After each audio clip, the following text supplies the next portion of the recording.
Bulacan, pinakamatasang pagkilala ay ginagamit kay Chelsea Ann Manalo bilang pagdakila sa kanyang natatanging tagumpay at karangalan na ibinigay sa ating lalawigan bilang Miss Universe Philippines 2024. Sa kanyang ating husay, ganda at talino, siya ay naging inspirasyon hindi lamang sa mga Bulakenyo kundi sa buong bansa. Ang kanyang dedikasyon at sipag ay patunay na kanyang katatagan at pagmamahal sa kanyang pinagmulan. Dahil dito, ipinapahayag ng lalawigan ng Bulacan ang taos-pusong pagbati at pagpupugay sa kanyang natamong tagumpay. Naway patuloy kang magtagumpay sa iyong mga adhikain at patuloy na magdala ng karangalan sa ating dakilang lalawigan. Pinagkaloob mo yung ikawalo ng Hunyo 2024 sa lungsod ng Malolos, lalawigan ng Bulacan. Nilagdaan, Alexis C. Castro, pangalawang punong lalawigan, Daniel R. Fernando, punong lalawigan. Muli atin pong iginawad ang plake ng pagkilala at regalong handog mula sa pamahalaang tanglalawigan ng Bulacan. Patintal ng at letra ng makilya ni Ginoong Justin Quiros mula sa lungsod ng Malolos.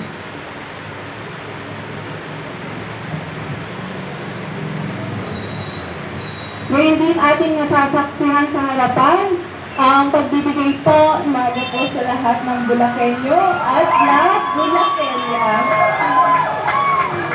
Grabe. Hindi ko alam paano ko mag-uumpisa kasi ayokong umiyak pag nagsalita ako. Gusto ko pagbigyan lahat ng pasasalamat ang mga taong nandito ngayon. Lahat ng pasasalamat ang mga taong nandito ngayon. Unang-una sa lahat, siguro umpisahan ko na kay Vice Governor and kay Gov also sa suportang ibinigay nila sa akin. Mahigit pa sa 100% ang binigay nila sa akin suporta para maging Miss Universe Philippines. Paano ko ba umpisahan? Isa lang naman akong nangangarap tulad ng maraming kabataan na makapagsuot ng corona, maging Miss Universe. Pangarap na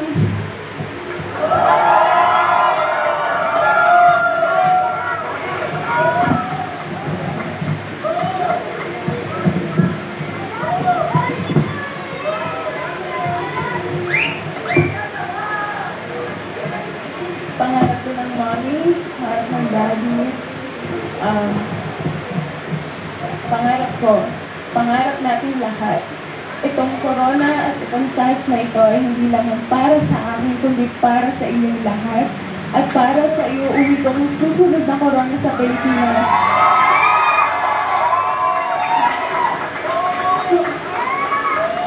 Gusto kong bigyan ng salamat po. Salamat kay Sir Manny also sa supportang ibinigay niya sa akin. Yung mga panahon, alam niya sa lahat ng hirap na naranasan ko. Hindi siya madali. Katulad ng pagsubok natin sa buhay, marami din ang nakaharapin sa pagsali mo sa isang patimpalak. May mga nakanya naman tayong challenges, patimpalak sa buhay. Akala ko madali siya. Like, maganda ka lang, tatayo ka lang doon, pero hindi. It takes so much courage, so much confidence, so much believing in yourself for you to face so many people. I have faced so many challenges in my life. Bata pa lang ako. Hindi naman ako katulad ng marami dyan na yung standard of beauty nga na sinasabi, which was yung Q&A sa akin. How can I empower many youth or the women out there if I am already beautiful enough? I think beauty kasi comes within you. It doesn't have to be who you are physically. You don't have to have that standard already of beauty kung maputi ka or unat ang hair mo. We all have our own beautiful, uniqueness side. Yun lang yung lagi sinasabi ng magulang ko sa akin, you are beautiful as your own. Unique ka in the eyes of your own, in the eyes of many. Always keep your faith, always believe in yourself. Ikaw lang sa sarili mo ang makapagpatunay niyan. Kapag naging humble ka, naging mabuti ka sa kapwa mo, ikaw ang tataas. Magkakaroon ka rin ng corona, your time will come, and this is my time. Finally, it is It is my greatest honor to give it back to the people of Bulacan and to the whole Philippines that I am now your Miss Universe Philippines 2024. Nakikita ko yung family ko dito. Thank you po na nandito kayo ngayon. Yung ninang ko.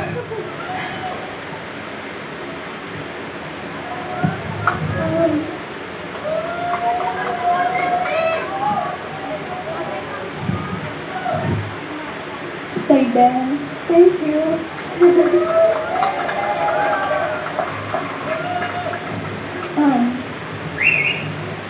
Si Benz yung parang second mother ko. Siya yung nakadiscover din sa akin. Isa sa mga nakadiscover sa akin. When I was starting to join pageants. Lahat ng pageants ata nasa liha ko na din. Kahit nung nag-model pa ako, ito kasi yung source of income ko nung nag-aaral ako. Nag-model ako on the side para magkaroon ako ng pera.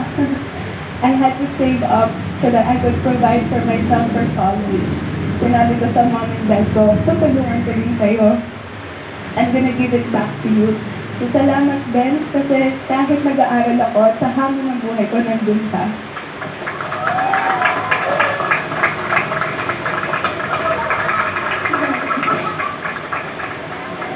Kay Sir Manny and its angels. Sa walang sawa, 3 a.m. ng madaling araw, 2 a.m. nananahin po sila para sa akin dahil wala akong masusuot na damit. Hindi sila nagsawa, hindi sila napagod. Alam ko, nakikita ko yon. Pero nandun yung mga ngiti nila para lang makapagpangkita ko. One time came na I had to almost give up. Hindi ko alam paano mo mapapasalamatan isa-isa kay Tita Apple, kay Tita Raymond. Salamat sa pagbukas ng pinto niyo sa bahay niya. Para meron kaming matutuluyan. Araw-araw. Salamat po sa lahat ng Filipino and Bulacan designer. Thank you po kay Vincent Yar, kay Tito Sunny, kay Verin Hasito, kay Sir Tokoy. Also sa lahat ng mga Filipino and Bulacan designers that were there to help me through it all. Makeup artists, glam team, photographers, kay Kuya Harold, sa kay Mon. Thank you, Mon.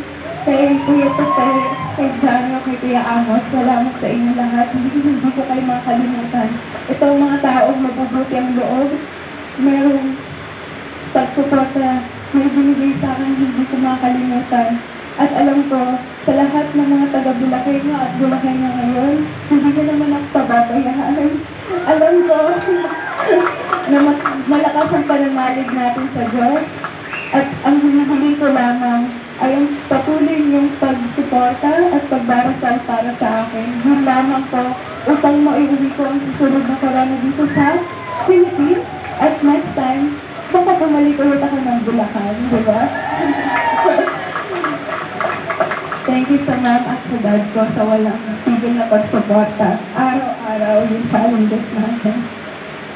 Di ba ba't ginhawa? Nandun kayo. Pero huwag kayong mapagod. Kasi nag-umpisa pa lang. Nag-umpisa pa lang tayo papunta sa Mexico. Sa lahat ng mga narito ngayon, maraming salamat sa binigay mo oras para celebrate sa Bulacan. Alam ko, mga Bulacanyo ay dakila na nagsabi nila. May mga nakanya tayong hamon. We are our own heroes. So, kayo pong lahat ay nakikita ko as my hero here supporting me. Hindi ko makakalimutan itong araw na ito. Isa lamang po ako sa nangangarap, pero napakataas ng pangarap ko na akala ko hindi ko kaya makamit.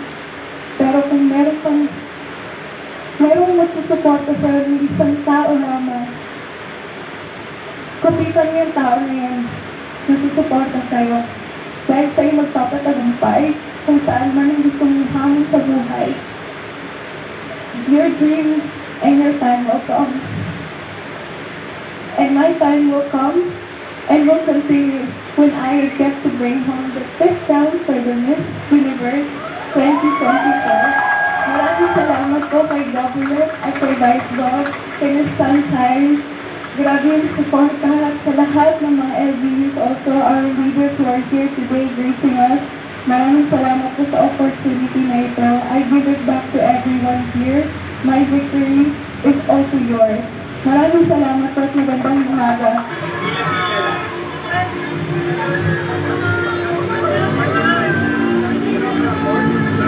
Vice Governor! Yes, hindi po magiging posible ang ating pong programa ngayong umaga kung hindi po dahil sa ating panlalawigang tagapangasiwa, D.A. Antoine Constantino at Dr. Eliseo S. de la Cruz, puno ng panlalawigang nagkapalaksaysayan sa kultura at turismo. Kaibigan, maraming salamat po sa tulungan ng program. Board of Directors, All of staff, CEO and creative Shams Wissu, National Director, we are Vice President